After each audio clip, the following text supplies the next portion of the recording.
Pass இல்லாமல் கற்களை கடத்தி கொண்டு போய் கேரளாவில் விற்கிறாங்க. அங்கே வந்து அதானி போர்ட்டு கட்டுவதற்கு மற்ற இடங்கள் செய்வதற்கெல்லாம் இப்படி கடத்தப்படுகிறது. இதெல்லாம் நம்ம வந்து ஆதாரபூர்வமாக 2024 வெளியெடுத்துட்டு வந்தோம். டீம் ஆர்கனைஸ் பண்ணி மக்கள் வராங்க, 100 பேருக்கு மேலே வராங்க, ஒவ்வொரு பகுதியிலேருந்து வந்திருக்கிறாங்க, வந்துட்டே இருக்கிறாங்க. இந்த நேரத்தில் ஒரு 20 பேர் வந்து குண்டர்கள் வந்து பின்னாடி உட்கார்றாங்க. வரும்போது குண்டர்கள் நமக்கு தெரியாது, ஏன்னா வரும்போது எப்படி வராங்க, ராதாபுரம் ஏரியாவை பற்றி பேசும்போது தான் இவங்க வந்து பிரச்சனை பண்ண ஆரம்பிக்கிறாங்க. ராதாபுரம் எம்எல்ஏ அப்பாவும் இன்னைக்கு வந்து போலீஸ் வந்து வேடிக்கை பார்த்துருக்குறாங்க. போலீஸை நாங்கள் வெளியில் அனுப்ப சொன்னாலும் வெளியே அனுப்பலை. அப்போ அப்பாவு அவர்கள் பதில் சொல்லணும். இது வரைக்கும் அப்பாவுக்கு வந்து இது கண்டனம் கூட தெரிவிக்கல. அவரு அந்த இடத்துடைய ராதாபுரத்துடைய எம்எல்ஏ. இதோட நிப்பாட்டிக்கோங்க, இது நீங்கள் பர்மிஷன் கிடையாது. பர்மிஷன் இன்னொரு மீட்டிங் பர்மிஷன் தேவையில்லைங்களே, இன்ஃபர்மேஷன் தான் தேவை. இன்ஃபர்மேஷன் தான் ஆல்ரெடி 3 நாள் முன்னாடி SBCID பேசினார், உங்கள் சப் இன்ஸ்பெக்டர் பேசினார், என்கிட்ட கால் ரெக்கார்டு இருக்குது. என்ன வேணும்னா நம்ம கால் ரெக்கார்டு கூட போட்டு காமிக்கலாம். எல்லா இன்ஃபர்மேஷனும் அவங்களுக்கு இருக்குது. அன்றைக்கி மார்னிங் வந்து அந்த வந்தாங்க, எஸ்ஐலேருந்து அந்த ஹெட் கான்ஸ்டபிள்லேருந்து எல்லாருக்கும் ப்ரீஃப் பண்ணியிருக்கிறோம், என்ன ப்ரோக்ராம் எல்லாமே தெரியும். அப்போ தெரிஞ்சு அவங்க இந்த மாதிரி ஒன்று பண்ணாங்கன்னா என்ன அர்த்தம்? அப்போது இது எல்லாமே வந்து ஒரு ப்ரீ பிளான்டு அட்டாக். அந்த ப்ரீ பிளான்ட் அட்டாக்ல போலீஸ்க்கு என்ன ரோல் அப்படிங்கிறதே ப்ரோவ் பண்ணணும். இன்னைக்கு அது அந்த சந்தேகத்தை அதிகப்படுத்துற மாதிரி இப்போ திருநெல்வேலி கமிஷனர் அவர்கள் பதில் சொல்லணும், டெப்டி கமிஷனர் வினோத் சாந்தாராம் அவர்கள் பதில் சொல்லணும், அந்த இன்ஸ்பெக்டர் மகேஷ் அவர்கள் பதில் சொல்லணும். குவாரி ஓனருக்கு சார்பா நம்ம இப்போ கேட்க வேண்டிய கேள்வி, இந்த திருநெல்வேலி கமிஷனரை பார்த்து குவாரி ஓனர்களுக்கும் உங்களுக்கும் என்ன சம்பந்தம்னு நான் கேட்குறேன் அப்படிங்கிறத நம்ம சொல்லிட்டு இருக்கிறோம். இது நம்ம விட முடியாது. நீங்கள் வந்து இந்த மாதிரியான ஒரு வன்முறையை விட்டீங்கன்னா இன்னைக்கு வந்து வெறும் மாஃபியா தான் தமிழ்நாட்டை ரூல் பண்ணும். இது ஒரு மாஃபியா. இந்த மாஃபியா கட்டுப்பாட்டில் ஒரு திருநெல்வேலி சிட்டி கமிஷனர் இருக்காருன்னா அது எவ்வளோ கேவலம். ஆனால் அவருக்கு யாரும் ப்ரெஷர் போட்டுருக்கணும்ல, எஃப்ஐஆரை நீங்கள் வந்து ஓப்பனாக வைக்காதீங்கன்னு. அந்த இன்ஸ்பெக்டர் மகேஷ்க்கு சட்டையெல்லாம் பிடிச்சிட்டு போனீங்களே, போயிட்டு அப்படி விட்டுட்டீங்களே அந்த பக்கமாக போய் அந்த பையனை 262 கோடி அதில் இப்போ வந்து என்கொயரி போய் செக்ரட்டேரியட் அளவில் அறப்போர் சொன்னது சரிங்கிற ஒரு முடிவுக்கு வந்ததுடைய ஒரு விஷயத்தினால இப்போ வந்து கல்குவாரிகள் ஆட்கள் எல்லாம் ஒரு எப்படியாவது வந்து இப்போ இவ்வளோ பெரிய அபராதம் எப்படி கட்டுறது, நாளைக்கு இவங்களை இன்ஃபேக்ட் அந்த கல்குவாரி உரிமையாளர் சங்கத்திலேருந்து ஒருத்தர் வந்து அப்படி தான் சொல்லிட்டு இருக்கிறதா சொல்கிறாங்க. போலீஸோடைய கம்ப்ளீட் லாலெஸ்னஸ். போலீஸ் வந்து ஒரு லாலெஸ் ஸ்டேட்டை திருநெல்வேலியில் உருவாக்குறதுக்கான ஒரு இடத்த தான் அவங்க ஸ்பேஸ் தான் பண்ணிட்டு இருக்கிறாங்க. அதை அவங்க நிப்பாட்டணும். அவங்க வந்து சட்டம் இப்போ இன்னைக்கு லா அண்ட் ஆர்டர் இருக்கிற திருநெல்வேலியை உருவாக்கணும்னா போலீஸ் வந்து சட்ட ரீதியாக கான்ஸ்டியூஷன்லி ஆக்ட் பண்ணணும்.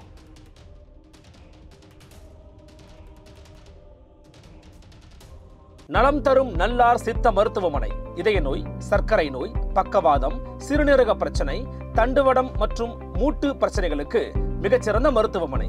கிருஷ்ணகிரி, சென்னை மற்றும் மதுரை. தொடர்புக்கு 8807666117 மற்றும் 8807666118. Nemathi Property Management. Contact 7667008999. அன்னை பர்னிச்சர்ஸ். அன்னை திருமண சீர்வரிசை பொருட்கள், டிவி, ஃபிரிட்ஜ், வாஷிங் மெஷின் உள்ளிட்ட 200க்கும் மேற்பட்ட பொருட்கள் அடங்கிய திருமண சீர்வரிசை ரூபாய் 99,000 மட்டுமே. தமிழகம் முழுவதும் இலவச டோர் டெலிவரி. தொடர்புக்கு 7550014440 9345044044. ஃபோர்த் ஸ்டேட் தமிழ் நேயர்களுக்கு வணக்கம். இன்றைய நேர்காணலில் நம்மோடு இணைந்திருப்பவர் அறப்போர் இயக்கத்தின் ஒருங்கிணைப்பாளர் திரு அறப்போர் ஜெயராமன் அவர்கள். வணக்கம் சார். வணக்கம். கடந்த நவம்பர் 2ஆம் தேதி நெல்லை மாவட்டத்துல சட்டவிரோதமாக நடக்கக்கூடிய கல்குவாரிகளால என்னென்ன பாதிப்பு இருக்கு அப்படின்றத மக்கள் கேட்பு கூட்டம் ஒன்று நடத்துனீங்க. அந்த நிகழ்ச்சியில திடீர்னு வந்து ஒரு சலசலப்பு ஏற்படுது, சேர தூக்கி அடிக்கிற மாதிரியான ஒரு சூழல் ஏற்படுது. முதல்ல அங்க என்ன நடந்துச்சு சார்? சரி, இங்க திருநெல்வேலியை பொறுத்த வரைக்கும் அங்க வந்து ஒரு மிகப்பெரிய சட்டவிரோத கல்குவாரி வேலைகள் நடந்துகிட்டு இருக்கு. நம்மளுடைய கனிம வளங்களை மிகப்பெரிய அளவுல திருடி களவாடி அவங்க வந்து பக்கத்து மாநிலத்துக்கு இப்போ கேரளாவுக்கு வந்து கடத்தி எடுத்துட்டு போறாங்க. இது வந்து ஏதோ தகவல் இல்லாமலாம் நம்ம சொல்றது கிடையாது. இது தெளிவாக ஆதாரத்துடன் கிட்டத்தட்ட 50 லட்சம் கனமீட்டர் வெறும் ராதாபுரத்தில் இருக்கிற குவாரிகள் மட்டும் சட்டவிரோதமாக எடுத்திருக்கிறாங்கன்னு 2022 அரசாங்கத்துடைய அறிக்கையே இருக்கு. அதன் அடிப்படையில் 262 கோடி ரூபாய் அபராதம் வெறும் ராதாபுரத்தில் இருக்கிற 25 குவாரிகளுக்கு மட்டுமே ரிஷப் என்னும் சப் கலெக்டர் போட்டிருக்கிறார். அதை கேன்சல் பண்றதுக்காக இவ்வளவு பெரிய அளவுல சட்டவிரோதமா கற்களை திருடி அதை கொண்டு போய் பக்கத்து மாநிலத்தில் நீங்க இவ்வளவு அளவுக்கு சட்டவிரோதமா எடுக்கிறாங்கன்னா அதை டிரான்ஸ்போர்ட் பண்ணணும். டிரான்ஸ்போர்ட் பண்றதுக்கு பாஸ் என்ன அளவுக்கு அனுமதிச்சிருக்கிறாங்களோ அந்த அளவுக்கு தான் பாஸ் கொடுப்பாங்க. அப்ப என்ன பண்றாங்க? அதை கடத்துறாங்க.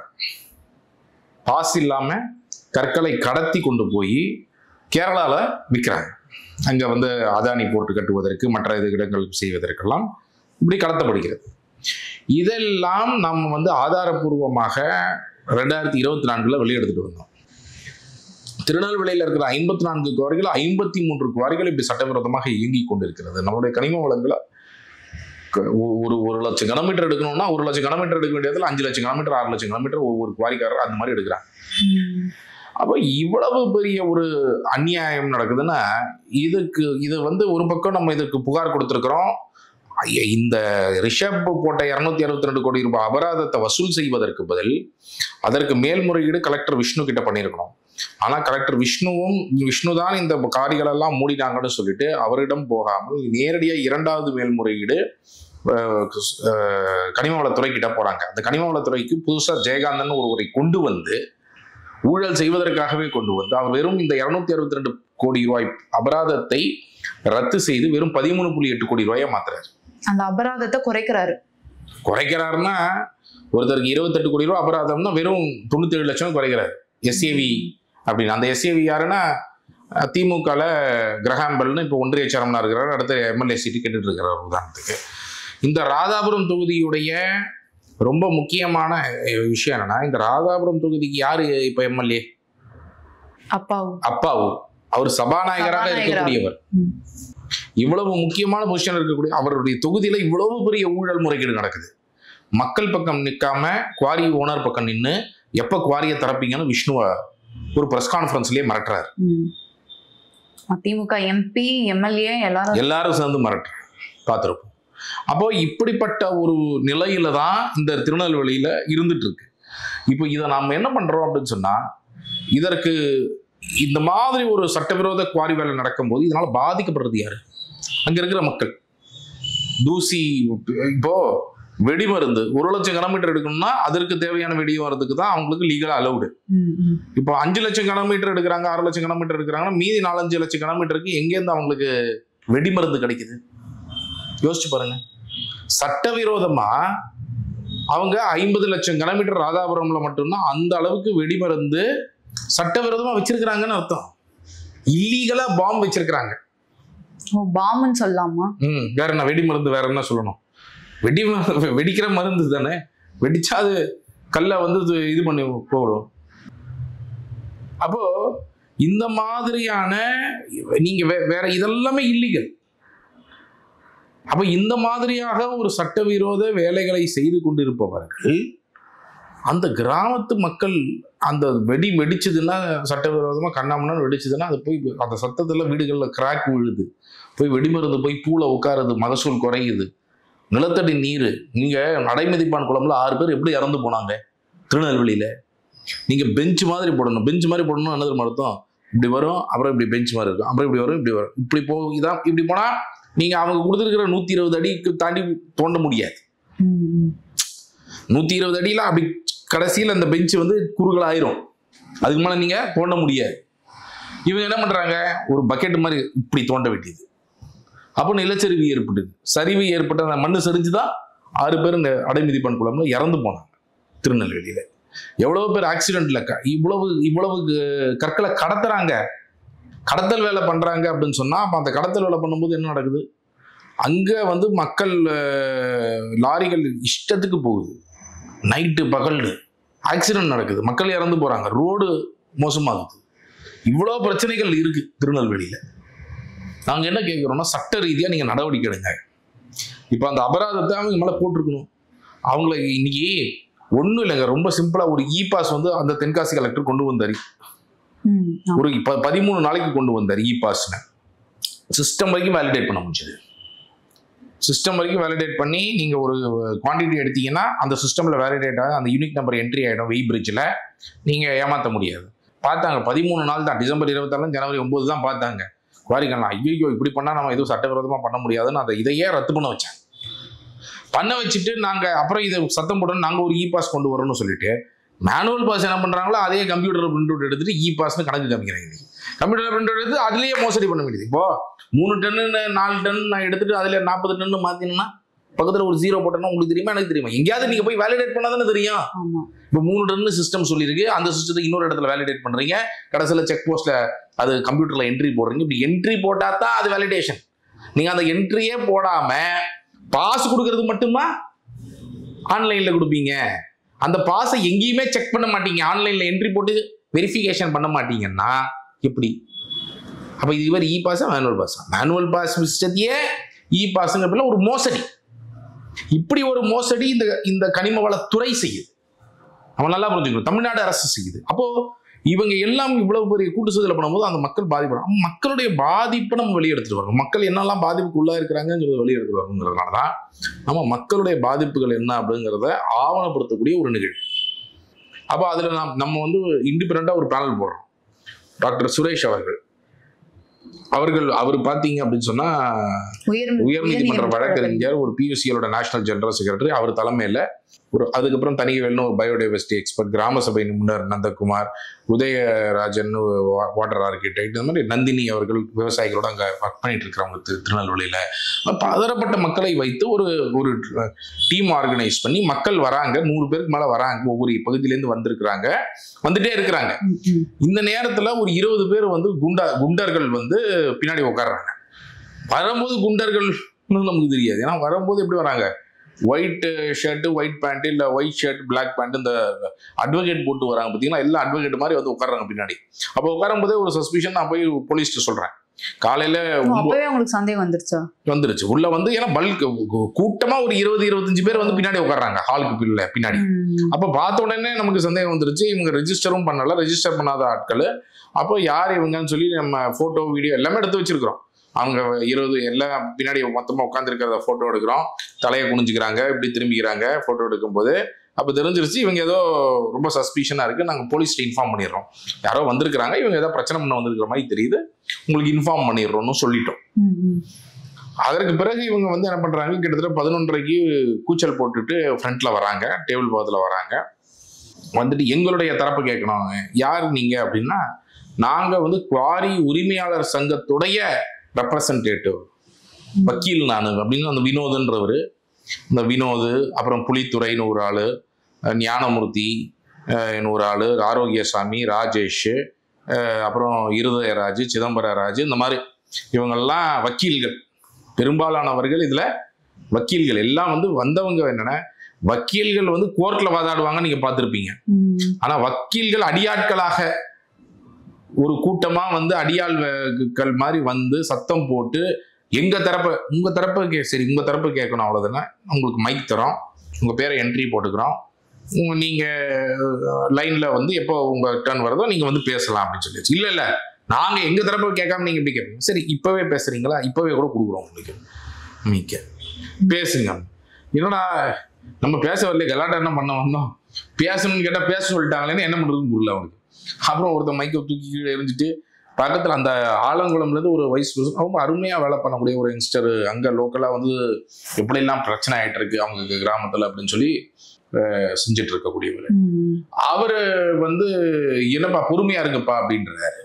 அவரை உடனே அடிக்க போயிட்டாங்க. அப்புறம் அவரை செக்யூர் பண்ணி பின்னாடி போனால், பின்னாடி எடுத்தா பின்னாடியிலேருந்து வந்து அந்த ராஜேஷ்ங்கிற நபர் இவர் அடிச்சிடுறாரு அதுக்குள்ள அவங்க குரூப்லேருந்து. அப்போ அடிச்சு இவரை அப்புறம் செக்யூர் பண்ணியாச்சு. ரொம்ப வயலண்டா அவங்க எப்படியாவது இதை வயலன்ஸ் பண்ணணுங்கிறது தீர்மானமா ட்ரை பண்ணிட்டு இருக்கிறாங்க. அப்போ அவர் சுரேஷ் அவர் என்ன பண்றாரு, அவங்களோட போயிட்டு அவங்கள வந்து போலீஸ்கிட்ட நான் போய் சொல்றேன், இவங்களுக்கு நான் ஆப்பர்ச்சுனிட்டி கொடுத்தாச்சு, பேசவும் மாட்டேங்கிறாங்க, இப்போ நீங்க வெளியே அனுப்புங்க அவங்கள அப்படின்றேன். போலீஸ் வந்து போய் அவங்களோட பேசுறாங்க. போலீஸ் அவங்களோட போய் பேசினா அவங்க வந்து காட்சி முடிச்சு அவங்கள தான் பேசவும் சொல்றாங்கல்ல, நீங்க பேச மாட்டீங்க, பேசாம இருந்தா எப்படிப்பா அதெல்லாம் இப்படிலாம் ஒன்றும் வேலைக்கு ஆகாதுப்பா அப்படின்னு சொல்லிட்டு அவங்களும் வெளியே போறாங்க. ஏப்பா நீங்க வெளியே போகக்கூடாது, நீங்க அவங்க வெளியே கூப்பிட்டு போனதுக்கு தான் நான் உங்களை சொன்னேன், நீங்க வெளியே கூப்பிட்டு போகாம இருக்கிறீங்க அப்படின்னு அவங்க வேடிக்கை மட்டும் பாக்குறாங்க. அப்புறம் சுரேஷ் அவர் வந்து போயிட்டு பேசுறாரு, அவங்க வந்து சத்தம் போட்டுக்கிட்டே இருக்கிறாங்க. ஒருத்தர் வந்து பின்னாடியில இருந்து அந்த சைட்ல இருந்து ஒரு சேரை தூக்கி அவர் டாக்டர் சுரேஷோட பின் மண்டையில வந்து ஒரு சேர் வந்து விழுது. இதுதான் நீங்க பாத்துருப்பீங்க. இந்த சேர் விழுது. உடனே இது ராஜேஷ் ஒரு சேரை போடுறாரு, அப்புறம் புலித்துறை ஒரு சேரை போடுறாரு, அப்புறம் இருதயராஜ் ஒரு சேரை போடுறாரு. இவங்க இதை பார்த்தோன்னா அப்பதான் இன்ஸ்பெக்டர் கரெக்டா என்ட்ரி கொடுக்குறாரு. இன்ஸ்பெக்டர் என்ட்ரி கொடுத்து நேரம் இருதயராஜை பிடிச்சிட்டு போய் அந்த விஷுவல் தான் நீங்க பார்த்துருப்பீங்க. அந்த விஷுவலை பார்த்தா போலீஸ் வந்து ஏதோ பயங்கரமா ஆக்ஷன் எடுத்துட்டாங்கன்ற மாதிரி தெரியும். ஆனா போலீஸ் ஆக்ஷன் எடுத்தது ரெண்டு பேர் யாரும் சேர் தூக்கி போனாங்க, அவங்க மட்டும் தான் வெளியே கூப்பிட்டு போனாங்க. மெயின் மாபை லீட் பண்ணிட்டு இருந்த இந்த வினோத ஆரோக்கியசாமி, அந்த வினோத திமுக ஏதோ பொசிஷன்ல இருக்கிறாரா என்ன, ஏதோ பார் கவுன்சில்ல வேற முன்னாடி வைஸ் பிரசிடென்டா இருந்திருக்கிறாருலாம் சொல்றாங்க. இப்போ இதெல்லாம் வெரிஃபை பண்ணணும். இப்போ இதெல்லாம் வந்து இப்போ இதுல கேள்வி என்னன்னா, ராதாபுரம் ஏரியாவை பத்தி பேசும்போது தான் இவங்க வந்து பிரச்சனை பண்ண ஆரம்பிக்கிறாங்க. ராதாபுரம் எம்எல்ஏ அப்பாவும் இன்னைக்கு வந்து போலீஸ் வந்து வேடிக்கை பார்த்துருக்காங்க. போலீஸ் நாங்க வெளியில அனுப்ப சொன்னாலும் வெளியே அனுப்பல. அப்போ அப்பாவு அவர்கள் பதில் சொல்லணும். இது வரைக்கும் அப்பாவுக்கு வந்து இது கண்டனம் கூட தெரிவிக்கல. அவரு அந்த இடத்துடைய ராதாபுரத்துடைய எம்எல்ஏ இல்லையா? அப்போ அவர் ஏரியால தான் இவ்வளவு குவாரிகள் இருக்கு, பாதி குவாரிகள். இதெல்லாம் சட்டவிரோதமா இயங்குதுன்னு அறிக்கையே இருக்கு. அவர் அரசாங்கத்துடைய அறிக்கை நல்லா புரிஞ்சுக்கோங்க, அவர் அரசாங்கத்துடைய அறிக்கை இருக்கு. அப்ப அப்படி இருந்தும் கூட இப்படி ஒரு அபத்தமாக அவர் வந்து குவாரி ஓனர்களுக்கு சப்போர்ட் பண்ணிட்டு இருக்கிறாரு அப்படின்னு சொன்னா இது என்ன காட்டுது? குவாரி ஓனருக்கு சப்போர்ட் பண்றது மட்டும் இல்ல, போலீஸ் இன்று வந்து ஒரு சட்டவிரோத வேலை செய்யக்கூடியவர்களை வேடிக்கை பார்த்துட்டு அந்த இடத்துல வயலன்ஸ் நடக்கட்டும்னு அவங்க நிக்கிறாங்க அப்படின்னு சொன்னா இதை விட அபத்தம் வேற ஒன்றும் கிடையாது.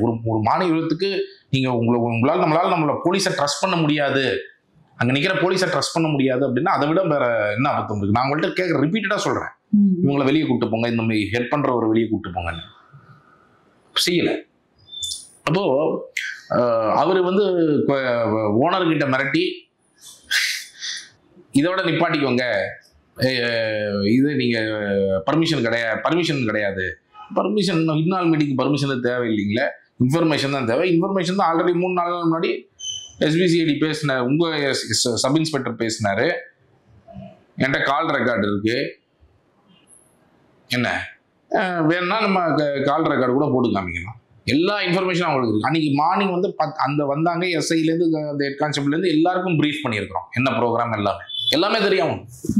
அப்போ தெரிஞ்சு அவங்க இந்த மாதிரி ஒன்று பண்ணாங்கன்னா என்ன அர்த்தம்? அப்போ இது எல்லாமே வந்து ஒரு ப்ரீ பிளான்டு அட்டாக். அந்த ப்ரீ பிளான்ட் அட்டாக்ல போலீஸ்க்கு என்ன ரோல் அப்படிங்கிறதே ப்ரூவ் பண்ணணும்.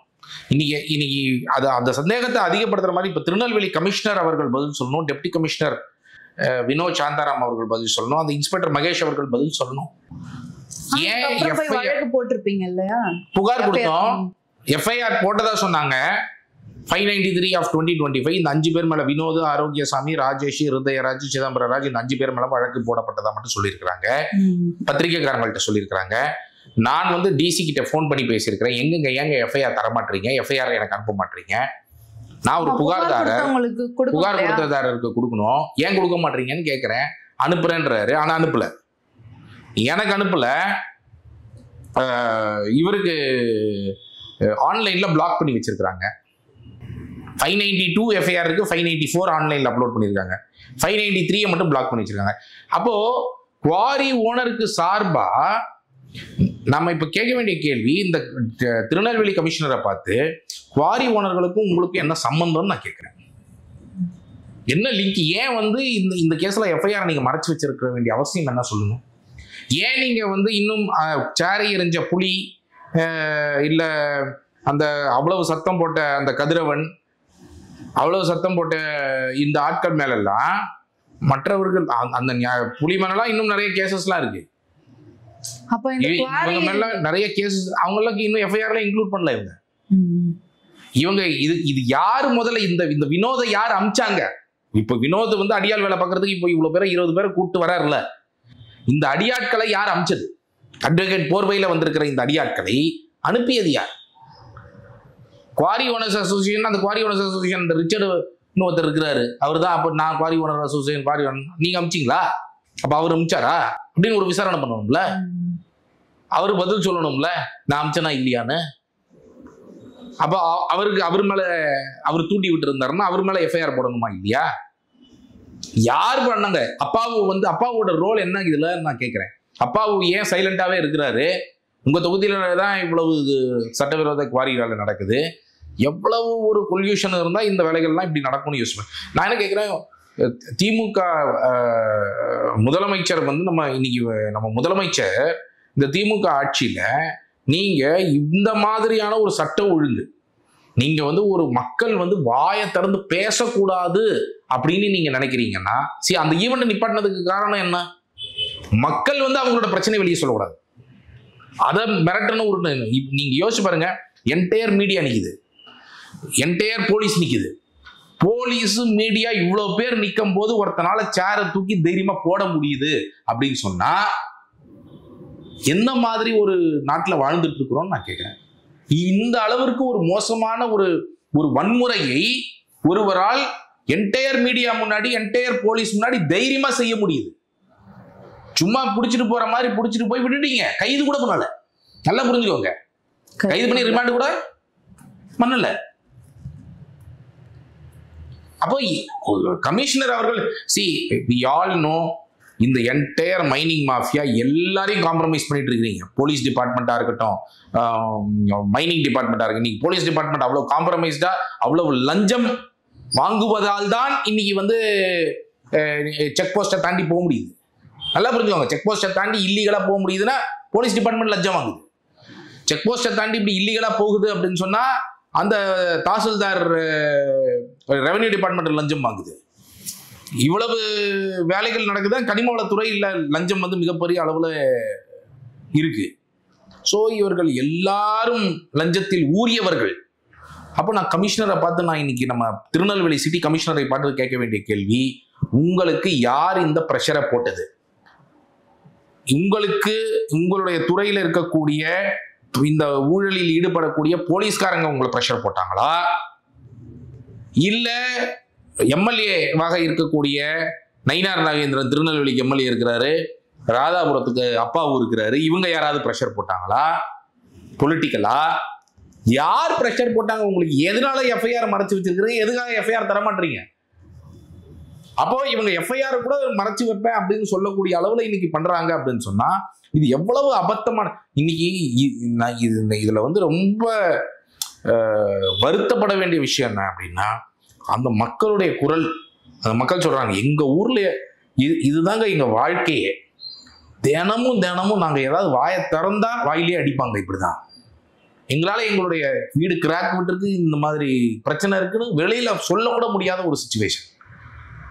அப்ப அது இந்த இடத்துல சொல்லலாம்னு பார்த்தோம், இங்கேயும் விட மாட்டாங்க. அப்போ நம்ம என்ன சொல்லணும், நீங்க கலெக்ட் பண்ணுங்க. ஆனா தைரியமா போனாங்க, நம்ம இதை விடக்கூடாது சார், பணியான ஆவணப்படுத்துவோம், இதை வெளிக்கொண்டு வருவோம் அப்படிங்கிறத நம்ம சொல்லிட்டு இருக்கிறோம். இது நம்ம விட முடியாது. நீங்க இந்த மாதிரியான ஒரு வன்முறையை விட்டீங்கன்னா இன்னைக்கு வெறும் மாஃபியா தான் தமிழ்நாட்டை ரூல் பண்ணும். இது ஒரு மாஃபியா. இந்த மாஃபியா கட்டுப்பாட்டுல ஒரு திருநெல்வேலி சிட்டி கமிஷனர் இருக்காருன்னா அது எவ்வளவு கேவலம். அப்ப இது எம்எல்ஏ, அதாவது சபாநாயகர் அப்பாவோ கமிஷனர் இதுக்கு பின்னாடி இருக்கிறாங்கன்னு சொல்றீங்களா? போலீஸ் கமிஷனர் ஏன் எஃப்ஐஆர் போடல? ஏன் வெளிப்படையா போடல? இது என்ன இதுல மறைக்கப்பட வேண்டிய இன்ஃபர்மேஷன் என்ன இருக்கு சொல்லுங்க. ஏன் எஃப்ஐஆர் எனக்கு புகார்தாரர் கொடுக்க மாட்டீங்க சொல்லுங்க. யார் பிரஷரைஸ் பண்றாங்க? கமிஷனர் நேரடியா சட்டவிரோத மைனிங்ல இன்வால்வ்டா இருக்கணும்னு அவசியம் கிடையாது. ஆனால் அவருக்கு யாரும் பிரஷர் போட்டிருக்கணும்ல, எஃப்ஐஆர் நீங்க ஓபனா வைக்காதீங்கன்னு. அந்த இன்ஸ்பெக்டர் மகேஷ்க்கு சட்டையெல்லாம் பிடிச்சிட்டு போனீங்களே, போயிட்டு அப்படி விட்டுட்டீங்களே, அந்த பக்கமா போய் அந்த பையனை ஏதோ இதெல்லாம் சேனல்லாம் ஏதோ சிங்கம் சூர்யா அதெல்லாம் ஒண்ணும் கிடையாது, போயிட்டு திரும்ப வராரு. இவங்களை நகர்த்துங்கன்னா நம்மளதான் கேள்வி கேட்கிறேன். நீங்க யாரு மாபல் லீட் பண்றாங்களோ அவங்கள வெளியே அனுப்புங்கன்னா அனுப்ப மாட்டாரு. இப்ப நான் அவரை பார்த்து கேட்க வேண்டிய கேள்வி, எதுக்காக எஃப்ஐஆர் மறைச்சு வச்சிருக்கீங்க? இப்ப இது முன்கூட்டியே காவல்துறையினருக்கு தெரிஞ்சுதான் நடந்திருக்கு. எல்லாம் இவங்க ஹேண்ட் இன் கிளவுங்க. இந்த போலீஸ் டிபார்ட்மெண்ட் இந்த கண் கூட பார்த்தோம், மீடியா பார்த்தது, கண் கூட பார்த்தது. ஆல் செட்டண்டர் மீடியால ஒரு செக்ஷன் ஆஃப் த மீடியா நல்லா ரிப்போர்ட் பண்ணாங்க. அவங்களுக்கு நல்லா தெரிஞ்சது நாங்க எவ்வளவு ரெஸ்ட்ரெயின்டா இருந்தோம், அவங்க எவ்வளவோ வயலன்ஸை ப்ரொவோக் பண்ணாலும் நாங்க ஒருத்தர் கூட ஒருத்தர் கூட நான் என்ன நீங்க என்னோட சொல்லிக்க, இது பண்ணுங்க, உங்களுக்கு பேசணுமா பேசுங்க, இல்லையா நீங்க வெளியே போங்க. ஆனா அவங்க எப்படியாவது இதை வந்து ரெண்டு பக்கம் ஏதாவது ஒரு வயலன்ஸ் மாதிரி உருவாக்குறதுக்கு ட்ரை பண்ணணும்னு எவ்வளவோ ட்ரை பண்ணாங்க. ஆனா முடியாது. ஏன்னா நம்ம அகிம்சை வழியில் நம்ம சட்டத்திற்கு உட்பட்டு தான் நாம இயங்குவோம். அப்போ அவங்களால என்ன பண்றதுன்னு தெரியல. அந்த இடத்துல மீடியா ஒரு செக்ஷன் ஆஃப் மீடியா இதை நல்லா ரிப்போர்ட் பண்ணாங்க. நீங்க பார்த்துருப்பீங்க, இன்னொரு செக்ஷன் ஆஃப் மீடியா வேற மாதிரி ரிப்போர்ட் பண்ணியிருப்பாங்க. இரு தரப்பினருக்கு இடையே மோதல். என்ன இரு தரப்பு? நாங்க ஆர்கனைஸ் பண்றோம், எங்க இதுல வந்து ஒருத்தன் கலாட்டா பண்றாங்க, ஒரு செட் ஆஃப் பீப்புள், நீங்க எப்படி ரிப்போர்ட் பண்ணணும்? அப்போ நமக்கு தெரிஞ்சது, ஓ எந்தெந்த சேனல்காரெல்லாம் அந்த மைனிங் மாஃபியாவோட லிங்க்ல இருக்கிறான், அவன் ரிப்போர்ட் பண்ற விதத்துல இருந்து யாரெல்லாம் அவங்களோட லிங்க்ல இருக்கிறாங்கன்னு நம்மளால கண்டுபிடிக்க முடியும் இல்லையா? மீடியாக்குள்ள. அப்போ இதெல்லாம் நம்ம வந்து பார்த்துட்டு தான் இருக்கிறோம். இது எல்லாமே நம்ம பார்த்துட்டு தான் இருக்கிறோம். அப்போ இதை தாண்டி தான், இதை மீறி தான் நம்ம வேலை செய்ய வேண்டிய அவசியம் இருக்கு. இதுக்கு முன்னாடி வந்து ராம்சார் நிலத்துல வந்து பிரிகேட் என்ற நிறுவனம் வந்து சட்டவிரோதமாக அபார்ட்மெண்ட் கட்ட போறாங்க அப்படின்னு ஒரு குற்றச்சாட்டை வச்சிருந்தீங்க. இதனுடைய நீட்சியாக தான் இந்த தாக்குதல் நடந்திருக்கும் அப்படின்னு நீங்க நம்புறீங்களா? இல்ல எனக்கு தெரிஞ்சு பிரிகேடுக்கும் இதற்கும் சம்பந்தம் கிடையாது. இது ஒரு தனி பிரச்சனை. அது நம்ம சென்னையில இது பண்ணக்கூடியது. இது வந்து அங்க நடக்கக்கூடிய கல்குவாரி. நம்ம ஏற்கனவே வெளியிட்ட 262 கோடி, அதுல இப்ப வந்து என்கொயரி போய் செக்ரட்டேரியட் அளவுல அறப்போர் சொன்னது சரிங்கிற ஒரு முடிவுக்கு வந்ததுடைய ஒரு விஷயத்தினால இப்ப வந்து கல்குவாரிகள் ஆட்கள் எல்லாம் ஒரு எப்படியாவது வந்து இப்ப இவ்வளவு பெரிய அபராதம் எப்படி கட்டுறது, நாளைக்கு இவங்களை இன்ஃபேக்ட் அந்த கல்குவாரி உரிமையாளர் சங்கத்துல இருந்து ஒருத்தர் வந்து அப்படிதான் சொல்லிட்டு இருக்கிறதா சொல்றாங்க. நாங்க இன்னொரு வாட்டி அலோவ் பண்ணோம்னா அப்புறம் எங்க பிசினஸ் அஃபெக்ட் ஆயிரும், எங்களோட இது அஃபெக்ட் ஆயிரும்னு சொல்லி பரப்பிட்டு இருக்கிறாங்க. அப்போ அவங்களுக்கு என்ன தேவைன்னா மக்களை பேச விடக்கூடாது. மக்களை பேச விட்டோம்னா நமக்கு பிரச்சனை. ஸோ அவங்கள பொறுத்த வரைக்கும் அந்த மக்களை மிரட்ட வேண்டும். அந்த மக்களை மிரட்டி வச்சிருக்கிறாங்க, மிரட்டி ட்ரை பண்ணிட்டே இருக்கிறாங்க. ஆனால் அருமையான பீப்புள் ஒவ்வொரு இடத்துலையும் ஊர்லையும் இது நமக்கு நான் என்ன சொல்றேன், இவ்வளோ மீடியாக்களாக இருக்கக்கூடிய உங்களுக்கும் நமக்கும் இப்போ நம்ம போறோம் அங்க நமக்கு இந்த மாதிரி ஒன்று நடக்குது அப்படின்னா அந்த கிராமத்திலேயே இருக்கக்கூடியவங்களுக்கு என்ன நடக்கும்? அந்த கிராமத்திலேயே எனக்கு என் வீடு கிராக் விட்டுருச்சுப்பா அப்படின்னு ஒரு குவாரி ஓனர்கிட்ட சொல்லிட முடியுமா? அவங்க இல்ல ஒரு அரசாங்க அதிகாரிகிட்ட சொல்லிட முடியுமா? ஒரு போலீஸ்கிட்ட சொல்லிட முடியுமா? இப்ப இந்த மாதிரி ஒரு போலீஸ்கிட்ட போய் சொன்னீங்கன்னா போலீஸ் வந்து அடிப்பாங்க அவங்கள. போலீஸ் வந்து அவங்கள அடிப்பாங்க.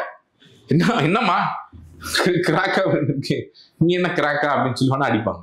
அதுதான் நடக்கும் இல்லையா? போலீஸ் வந்து அடிப்பாங்களே தவிர அந்த போலீஸ் அதிகாரி வந்து இந்த மக்கள் இவ்வளவு பிரச்சனைக்கு உள்ள இருக்கிறாங்க அப்படின்னு செய்யக்கூடிய போலீஸ் அதிகாரிகள் ரொம்ப குறைவு தான். அந்த மாதிரி நல்லவர்கள் இருக்கிறாங்க ஒவ்வொரு துறையிலும். அந்த குறைவானவர்களை நம்ம இன்னைக்குமே பாராட்டுவோம். ஆனால் ஊழல்வாதிகளை இன்னைக்கு ஊறி இருக்கு, போலீஸ் துறை ஊறி இருக்கு இந்த சட்டவிரோத மைனிங்குள்ள மாஃபியாவோட சேர்ந்து. ஸோ இந்த மாதிரி பல்வேறு தரப்பினர் ஊறி இருக்கிறாங்க. இதுலதான் நம்ம கமிஷனரை பார்த்து கேட்கிறோம், நீங்க உண்மையிலேயே உங்களுக்கு இதுல லிங்க் இல்லைன்னா நீங்க எஃப்ஐஆர் பப்ளிக்கா போடணுமா இல்லையா? நீங்க என்னுடைய புகார்ல எஃப்ஐஆர் போடணுமா இல்லையா? ஏன் வந்து நான் பல ஆட்கள் நான் உங்களுக்கு இப்ப இந்த இன்டர்வியூ மூலமா சொல்லியிருக்கிறேன். நம்ம அடிஷனல் நீங்களும் நானும் சொல்றோம்னா அவங்களுக்கு யாரெல்லாம் வந்திருக்கிறாங்கன்னு கண்டுபிடிக்கிறது கஷ்டமா இல்ல. அப்போ சில பேர் மேல மர்டர் கேஸ் இருக்குன்றாங்க, பாம் பிளாஸ்ட் கேஸ் இருக்குன்றாங்க. வந்தவங்க மேல உங்களுக்கு எல்லாம் அவங்க அதெல்லாம் தெரியாதா? எடுத்து பார்த்தா தெரியாதா? உங்க ரெக்கார்ட்ல உங்களுடைய ஹிஸ்டரியில எடுத்து பார்த்தா யார் மேல என்ன இருக்குன்னு தெரியாதா? அப்ப இவங்களெல்லாம் நீங்க வந்து அன்னைக்கே வெளியில விட்டுருக்கிறீங்க அப்படின்னா எதுவுமே பண்ணாம என்ன பண்றதா உத்தேசம் உங்களுக்கு? இதுதான் கேள்வி அடிப்படையில். இன்னைக்கு வந்து எப்படியாவது திருநெல்வேலியை வந்து ஒரு மாஃபியா கண்ட்ரோல்ல இருக்கு. இன்னைக்கு இதே வந்து ஒரு சட்டம் ஒழுங்கு உள்ள ஒரு இடமா மாத்துறதே நம்ம எல்லாருக்கும் மிகப்பெரிய வேலை. அடுத்த கட்டமா இந்த விவகாரத்துல என்ன நடவடிக்கை எடுக்க போறீங்க சார்? அடுத்த கட்டமாக நம்ம எடுக்க வேண்டியது என்னன்னா, நம்ம அந்த அறிக்கையை கண்டிப்பாக வெளிக்கொண்டு வருவோம். இப்போ வந்து it has become an international இஷ்யூன்னே சொல்லலாம். ஏன்னா டாக்டர் சுரேஷ் அவர்கள் அடிச்சது இன்னைக்கு ஆம்னஸ்டி இன்டர்நேஷனல் அவங்க கண்டனம் தெரிவிச்சிருக்கிறாங்க. இந்தியாவில் இருக்கிற பல்வேறு அமைப்பினர் தேதி கூட 60 lawyer professionals from all over India கண்டிச்சிருக்கிறாங்க. இன்னைக்கு நம்ம பேசக்கூடிய இந்த நேரத்தில் மதுரை ஹைகோர்ட் வாசல்ல போராட்டம் நடத்தியிருக்கிறாங்க இது கண்டிச்சு. ஸோ பல்வேறு தரப்பினர் வந்து கண்டனங்களை இங்கே தமிழ்நாட்டில் அவங்க ஹென்ரி டிஃபன் அவங்களுடைய குழுவில் இருக்கிற 35 இயக்கங்கள் கட்சிகள்லாம் சேர்ந்து கண்டனம் தெரிவிச்சிருக்கிறாங்க. பல கட்சிகள் கண்டனம் தெரிவிச்சிருக்கிறாங்க. இந்த ஒரு பேக்ரவுண்ட்ல குவெஸ்டின் என்னன்னா, முதலமைச்சர் ஸ்டாலினோட பதில் என்ன? அப்பாவு வந்து நீங்க வந்து இதுக்கு மேலும் நீங்க அந்த இடத்துல அவரை வந்து எம்எல்ஏவா இப்படி கேள்விகள் கேட்காம வைத்திருந்தீங்கன்னா என்ன அர்த்தம்? இவ்வளவு பெரிய ஒரு சட்டவிரோத மைனிங் அங்க நடக்கக்கூடிய இடத்துல நீங்க ஆக்ஷன் எடுங்க. இப்போ இதுக்கு காரணம் யாரு? இப்போ சபாநாயகர் அப்பாவு சட்டசபையில யாரையும் பேச விட மாட்டாரு. அவர் தொகுதியில அங்க போய் திருநெல்வேலியில போய் ராதாபுரத்துல இருக்கக்கூடிய பிரச்சனையா மக்கள் பேசணும்னா அதை விட மாட்டாங்க அங்க இருக்கிற மாஃபியா. என்னதான் நினைச்சுக்கிட்டு இருக்கிறீங்க? அப்போ கேள்வி என்னன்னா, நாம இதை தொடர்ந்து நம்ம வந்து வேலை செய்து கொண்டு இருக்க வேண்டும். இது வந்து மக்கள் பக்கம் நிற்க போறோம்னா இந்த மாதிரி பிரச்சனைகள் வரப்போகுது. இது ஒரு மிகப்பெரிய மைனிங் மாஃபியா. இன்னும் அந்த மைனிங் மாஃபியாவை ஃபைட் பண்ணணும்னா இதெல்லாம் நடக்கும். ஆனாலும் அதை தாண்டி இதுல ரொம்ப அபத்தமான ஒரு விஷயம் எனக்கு என்ன தெரியுதுன்னா, போலீஸோடைய கம்ப்ளீட் லாலெஸ்னஸ். போலீஸ் வந்து ஒரு லாலெஸ் ஸ்டேட்டை திருநெல்வேலியில் உருவாக்குறதுக்கான ஒரு இடத்த தான் அவங்க ஸ்பேஸ் தான் பண்ணிட்டு இருக்கிறாங்க. அதை அவங்க நிப்பாட்டணும். அவங்க வந்து சட்டம் இப்போ இன்னைக்கு லா அண்ட் ஆர்டர் இருக்கிற திருநெல்வேலியை உருவாக்கணும்னா போலீஸ் வந்து சட்ட ரீதியாக கான்ஸ்டியூஷன்லி ஆக்ட் பண்ணணும். நீங்க இவங்க எல்லாம் அடியாட்கள் குண்டாயிசம் பண்றவங்கன்னு பார்க்குறீங்க, தெரியுது. அவங்க சேர தூக்கி அடிச்சிருக்கிறாங்க. ஆனா நீங்க எஃப்ஐஆர் கூட நான் மறைச்சு வைப்பேன்னு சொன்னீங்கன்னா அப்ப என்ன அர்த்தம்? அந்த எஃப்ஐஆர்ல என்ன போட்டிருக்கிறீங்க? இதுல என்ன சொல்றாங்கன்னா, என்னுடைய புகார்ல எஃப்ஐஆர் போடல, அந்த கான்ஸ்டபிள் புகார்ல நாங்க சோமோட்டாவா போட்டிருக்கிறோம்ன்றாங்க. நம்ம புகார் கொஞ்சம் லேட்டா வந்திருக்கு, அதனால நாங்க கான்ஸ்டபிள் இதுலயே போட்டிருக்கிறோம். யாருதுல வேணா போடுங்க. இப்ப நான் கொடுத்துருக்கிற புகார், அப்ப என்னுடைய புகாரும் அதுல சேரும். நானும் ஒன் ஆஃப் த கம்ப்ளைண்ட். எனக்கு எஃப்ஐஆர் காப்பி கொடுக்கணுமா இல்லையா? அப்ப அந்த எஃப்ஐஆர் காப்பி கூட கொடுக்காம நான் மறைச்சு வைக்கணும்னு உங்க இன்டென்ஷன், நோக்கம் என்ன? அந்த எப்பட்டாலும் நீங்க ஆக்ஷன் எடுக்கிறீங்கன்னா நீங்க ஓப்பனா போட வேண்டியதானே, டிக்ளேர் பண்ண வேண்டியதானே. அதை இப்படி மறைச்சு வைக்கணும் அப்படிங்கிற இன்டென்ஷன் தான் கொஸ்டின் பண்ணணும். இந்த கமிஷனர், டெப்டி கமிஷனர், இந்த இன்ஸ்பெக்டருடைய இந்த இன்டென்ஷன் என்ன அப்படிங்கிறதா முக்கியமான கேள்வி. ஆனா ஏற்கனவே இங்க கல்குவாரிகள் வந்து சட்டவிரோதமா நடக்குது அப்படின்னு ஆய்வு பண்ணணும் முன்னாடி இருந்த ஐஏஎஸ் அதிகாரிகள்லாம் வந்து நடவடிக்கை எடுத்தாங்க. ஆனா உடனே அவங்களை வந்து இடமாற்றம் செய்வதற்கான ஒரு நடவடிக்கை தான் அரசு எடுத்தது. இந்த விவகாரத்துல நீங்க என்ன பண்ண முடியும்னு நினைக்கிறீங்க? ஐஏஎஸ் அதிகாரிகளுக்கே இந்த மாதிரியான ஒரு நிலைமை தான் ஏற்படுது. உங்களுக்கு இந்த ஸ்டேஷன் இல்லையா, இன்னொரு ஸ்டேஷன் இங்க டெப்டி கமிஷனர் இல்லையா, வேற இடத்துல டெப்டி கமிஷனரா போட போறாங்க, அவ்வளவுதானே. இடமாற்றம் தான் அங்க உங்களுக்கு கவர்மெண்ட்னால பண்ண முடியும். நேர்மை அப்படிங்கிறது it is not just a virtue, இது ஒரு வேல்யூ மட்டும் கிடையாது. சட்டப்படி நீங்க நேர்மையாக தான் இருக்கணும். அதுக்காக தான் உங்களுக்கு இந்த சம்பளம் நம்ம வரி பணத்தில் கொடுக்கப்படுது. நீங்க மக்களுக்காக வேலை செய்வதற்காக தான் உங்களுக்கு இந்த சம்பளம் கொடுக்கப்படுகிறது. அப்ப நீங்க மக்களுக்காக வேலை செய்யுங்க. நீங்க ஏன் இதை மறைச்சு வைக்கிறீங்க? இந்த எஃப்ஐஆரை நீங்க ஏன் நடவடிக்கை எடுக்க மாட்டீங்க? இப்போ இன்னைக்கு அதிகாரிகள், இன்னைக்கு ஜெயகாந்தன்கிற ஐஏஎஸ் இவ்வளோ பெரிய ஊழல் பண்ணியிருக்காரு, இவ்வளோ பெரிய ஃப்ராடு பண்ணியிருக்கிறாரு, 262 கோடி ரூபாய் பெனால்ட்டியை 14 கோடியா குறைச்சிருக்கிறாரு. அவர் கொண்டு போய் பிடபிள்யூடி இல்லை இன்னைக்கு செக்ரட்டரியா இன்னும் அதிக ஊழல் செய்யக்கூடிய இடத்துல போட்டு நீ இன்னும் நல்லா ஊழல் பண்ணுப்பா அப்படின்னு முதலமைச்சர் ஸ்டாலின் சொல்றாருன்னா என்ன மாதிரியான முதலமைச்சரை வச்சிருக்கிறோம் நம்ம? யோசிச்சு பாருங்க. அப்போ முதலமைச்சர் ஸ்டாலின் அவர்கள் பதில் சொல்லணும். நீங்க ஏன் அந்த ஜெயகாந்தன் மேல இன்னி வரைக்கும் நடவடிக்கை எடுக்கல? இப்போ இன்னொன்னு நான் கேட்கிறேன், இந்த என்டையர் மைனிங் கரப்ஷன்ல எஃப்ஐஆர் போட்டு இவங்க வந்து சட்ட ரீதியாக நடவடிக்கை எடுத்திருந்தாங்கன்னா இன்னைக்கு இந்த மாதிரி அவங்க தைரியமா ஒரு மாஃபியா வந்து பண்ணுவாங்களா? என்டையர் போலீஸ் எங்க சைட்ல இருக்கிறாங்க, அட்மினிஸ்ட்ரேஷன் எங்க சைட்ல இருக்கிறாங்கிற ஒரு தைரியத்துல தானே இவ்வளவு பெரிய வேலையில இந்த மாதிரி வந்து வன்முறைகள்ல ஈடுபடணும்னு அவங்களுக்கு தோணுது. அப்போ இதற்கு அக்கௌண்டபிலிட்டி ஸ்டாலின் தான். ஸ்டாலின் இஸ் ரெஸ்பான்சிபிள் ஃபார் இந்த மாதிரி ஒரு லாலெஸ்னஸ். அவர் தானே போலீஸ்க்கான மினிஸ்டர், அவர் தான் ரெஸ்பான்சிபிள், டைரக்ட் ரெஸ்பான்சிபிலிட்டி அவர் தான். அப்போ இது வந்து நம்ம அவர்களை பார்த்து கேட்க வேண்டிய ஒரு கேள்வி. அதுவும் டாக்டர் சுரேஷ் மாதிரி ஒரு பர்சன், வெல் நோன் இந்த கண்ட்ரி, அவருடைய ஹியூமன் ரைட்ஸ் ஒர்க்குக்கு இவ்வளவு நாட்களாக வேலை செய்து கொண்டிருப்பவர், இவ்வளவு வருடங்களாக வேலை செய்து கொண்டிருப்பவர், அவர் மீது இந்த மாதிரி ஒரு சேரை தூக்கி போட்டு வன்முறை பண்ண முடியுது அப்படின்னு சொன்னா யாருக்கு வேணா நடக்கலாம். விச் மீன்ஸ் அவருக்கே நடக்குதுன்னா அப்போ இதுதான் பெரிய கேள்வி. அப்ப அந்த கிராமத்துல இருக்கிற மக்கள் எவ்வளவு ஒரு பயத்துல, ஒரு ஆள் ஒரு கருத்தை வெளியே சொல்ல முடியாத ஒரு நிலை ஒரு நாட்டில் இருக்கிறது என்றால் பாசிசம்னா வேற என்னன்னு நான் கேட்கிறேன். இதுதானே பாசிசம். நீங்க உங்க கருத்தை வெளியே சொல்ல முடியாது. இந்த மாதிரி சிச்சுவேஷன் யார் எங்க இருக்கு? நார்த் கொரியால இருக்கும், ரஷ்யால இருக்கும். உங்க கருத்தை சொன்னா உன்னை அடிப்பேன். இங்க அதான் நடந்தது. நீ கருத்தை சொல்லாத, கருத்து கேட்பு கூட்டம் இது. கருத்தை நீ கேட்கக்கூடாதுன்னு ஒரு சொல்லக்கூடிய ஒரு மாவட்டம் வேற என்ன? நீங்க நார்த் கொரியாவுடையும் ரஷ்யாவுடையும் தான் அப்படிப்பட்ட ஒரு இடத்துல தான் நம்ம வாழறோம். சதுப்பு நில பள்ளிக்கரணை பகுதியில பிரிகேட் நிறுவனம் வந்து கட்டடம் கட்டக்கூடாது அப்படின்னு உயர்நீதிமன்றம் இடைக்கால தடை விதிச்சிருக்கு. இது அறப்போர் இயக்கத்தின் ஒரு முதல் வெற்றியா எடுத்துக்கலாமா? கண்டிப்பாக இது ஒரு நல்ல முதல் படி வெற்றின்னு சொல்லலாம். ஆனால் இது நிலைத்து இருக்க வேண்டும். இதுல வந்து நிறைய விஷயங்கள் இருக்கிறது. ஆதாரப்பூர்வமாக கோர்ட் வந்து இதை வந்து இதோடைய பிரச்சனைகளை ராம்சார்க்குள்ள இருக்குங்கிறது தெளிவாக பார்த்துருக்குறாங்க கோர்ட்டு. ஸோ ஆனால் இதுல வந்து அரசாங்கம் நான் வந்து மீண்டும் மீண்டும் அதான் சொல்லுவேன், இது நீதிமன்றம்க்கு போய் முடிவு பண்ண வேண்டிய ஒரு விஷயமே கிடையாது. அதற்கு முன்பு அரசாங்கமே தன் தவறை உணர்ந்து மாற்றணும். இன்னைக்கு அதை மாற்றுறதுக்கு அவங்க தயாராக இல்லைன்னா நீதிமன்றங்கள் தான் வந்து கடைசியில சொல்லி ஆகணும். அப்போ நீதிமன்றத்துடைய இந்த முதல் ஆணை வரவேற்கத்தக்கது. ஆனால் அடுத்தது அரசாங்கம் நாளைக்கு போய் இது ராம்சார்க்குள்ள இல்லை நாங்க இப்ப தூக்கிட்டோம்னு சொன்னா கோர்ட் அலோவ் பண்ணிடக்கூடாது. அதுவும் இருக்கு. ஸோ அதனால இன்னைக்கு வந்து அப்படி இல்லைன்னு சொல்லிட்டாங்கன்னா கட்டுமான அனுமதி இல்லைன்னு சொன்னாங்கன்னா அப்போ கூட அவங்க மார்ஷ்லாண்டோடைய பார்டர்ல இருக்கிறாங்க. இனிமே ஐரிஸ் பில்டிங் கட்ட முடியாது, பஃபர் ஜோனுக்குள்ள வந்துருவாங்க. ஸோ இப்படி இருந்தாலும் அவங்க வந்து 100 இல்லை 500% நம்ம தெளிவா சொல்லலாம், அவங்களால வந்து கட்டவே முடியாது. கட்டுவானது அனுமதி கொடுத்தது 100% தவறு அப்படிங்கிறது எந்த விதமான டவுட் இருக்க முடியாது. ஏன்னா 2017 சுப்ரீம் கோர்ட் ஆணை என்னன்னா, நீங்க இந்த எக்ஸசைஸ்லாம் நீங்க பார்டர்லாம் போடுறேன்றீங்கல்ல, அந்த பார்டர்லாம் போட்டு முடிக்கிற வரைக்கும் என்னைக்கா இருந்தாலும் நீங்க வந்து எந்த அனுமதியும் அதுக்கு வரைக்கும் கொடுக்க கூடாதுங்கிறது சுப்ரீம் கோர்ட்டுடைய ஆர்டர்.